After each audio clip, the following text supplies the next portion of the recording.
નમસ્કાર, હું છું નિશા રાજન. વડોદરા 24 અવર્સ ન્યૂઝ ચેનલમાં આપનું સ્વાગત છે. જોઈએ આજના સમાચાર. વડોદરાના સમા વિસ્તાર નજીક આવેલ વેમાલીમાં પ્રાથમિક સુવિધાઓથી વંચિત લોકોએ પાલિકા તંત્ર સામે પાયો ચડાવીને તથા આવનારી લોકસભા ઇલેક્શનનો બહિષ્કાર કરવાની ચીમકી ઉચ્ચારી. વડોદરાના સમા વિસ્તાર નજીક આવેલ વેમાલી ગામ જેનું મિલનીકરણ વડોદરા મહાનગરપાલિકામાં કરવામાં આવ્યું છે. વેમાલીમાં આવેલા સોસાયટીના રહેવાસીઓને પ્રાથમિક સુવિધા આપવા વડોદરા મહાનગરપાલિકાએ કટિબદ્ધતા દર્શાવી હતી, જેમાં પ્રથમ પાણીની જે સમસ્યા હતી તેનું નિવારણ લાવવા પ્રધાનમંત્રીના નળ સે જલ યોજના અંતર્ગત અનેકોના ઘરમાં પાણી સમસ્યા દૂર કરવામાં આવશે તેમ જણાવવામાં આવ્યું હતું, જેમાં પાણીની પાઇપલાઇનના પહેલા ફેઝના નેટવર્કિંગ પૂરું કરવામાં આવ્યું છે, પણ આ દિન સુધી બીજા ફેઝમાં નેટવર્કિંગની સાથે પાણીથી લોકો વંચિત રહ્યા છે. તે સમયના તત્કાલીન મેયર નિલેશ રાઠોડ અને સાંસદ રંજનબેન ભટ્ટ તથા મહા અનુભવની ઉપસ્થિતિમાં વાલ્વ ખોલવામાં આવ્યો હતો, જેથી 9 લાખ લીટર જેટલું પાણીનું વિતરણ કરવામાં આવશે.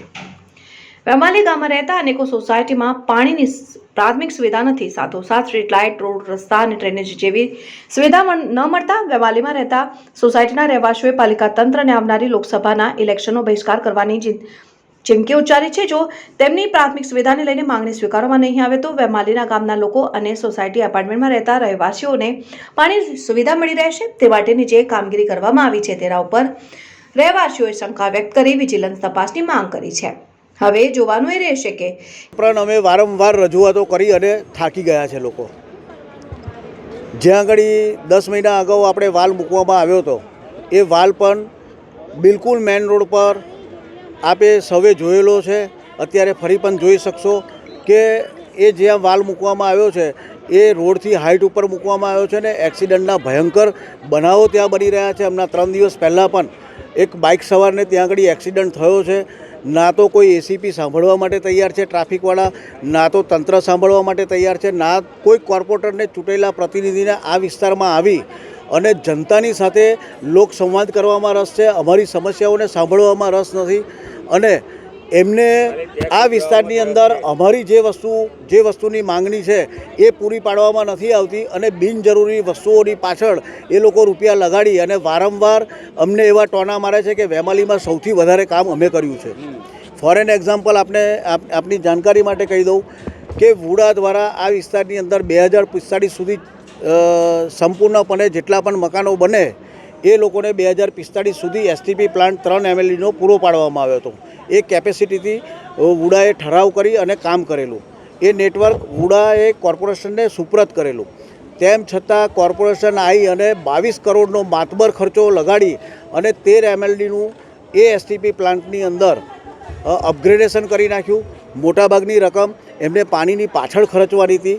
જો પાણીની અમને સવલત પૂરી પાડી હોત તો એ એસટીપી પ્લાન્ટનો મતલબ રહેત, પણ જ્યાં પાણી જ નથી અને નેટવર્ક પણ વ્યવસ્થિત નથી તો એવી કેટલીક બાબતો છે કે 46 ગામ પાણી પુરવઠા યોજનાનું પાણી અમને કોર્પોરેશન ઈચ્છત તો 2.5 વર્ષ પહેલાં આ વિસ્તારને પાણી પૂરું પાડી શકત.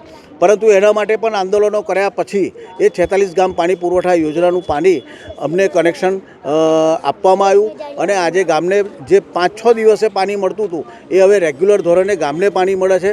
હવે માત્ર સોસાયટી વિસ્તારોના પ્રશ્નો છે કે એમને કેવી રીતે પાણી તમે પૂરું પાડી શકો. તો ટેન્ડર કોન્ટ્રાક્ટર્સને એવોર્ડ કરવાના બદલે માનનીય કમિશનરશ્રીના ટેબલ પર 4 મહિનાથી ધૂળ ખાઈ રહ્યું છે. સવાલ છે કે ચૂંટાયેલા પ્રતિનિધિઓ આ બાબતે ગંભીર કેમ નથી? કમિશનર સાહેબશ્રીને પણ રજૂઆતો કરવા છતાં હજુ 10 દિવસ 15 દિવસ અભ્યાસ બાકી છે.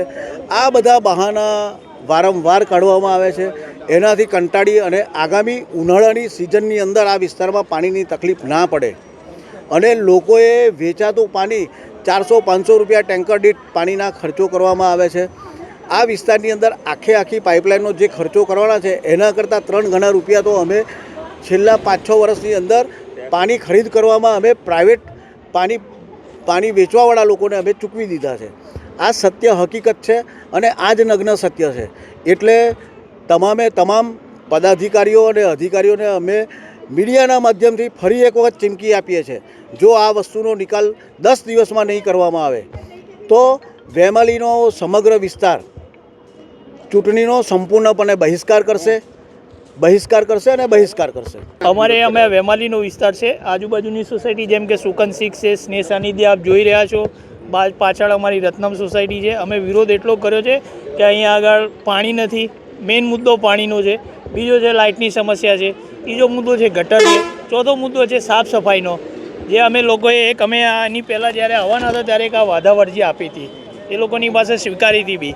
હવે અમારી પાસે ટેક્સ નાખ્યો. ટેક્સમાં બી એવું કે છે 657 રૂપિયા તમારા અમે ડિટેક્ટ કરી નાખીશું. તો કે અમારી પર એ ઉપકાર નથી કરતા. 3 વર્ષથી અમારી પાસેથી એ લોકો ટેક્સ લે છે, તો ટેક્સને કરે છે શું? સુવિધા આપશે તો અમે ટેક્સ કે બધું આપવા માટે છે. બાકી અમે આ વખતે તો બધા ભેગા થઈ અને ચૂંટણીનો વિરોધ બી કરવાના છે જ, કે નહીં પાણી તો નહીં વોટ. જેમ કે હમણાં બહેનો બી કહેતા હતા એમ, અમારા લગભગ અહીંયા આગળ થઈ અને અંદાજિત 1200 મકાન છે જે આટલા વિસ્તારમાં અહીંથી આથી માંડીને એમ. બાકી ઓવરઓલ આખા વેમાલીની અંદર 4 થી 5 હજાર મકાન તો છે જ.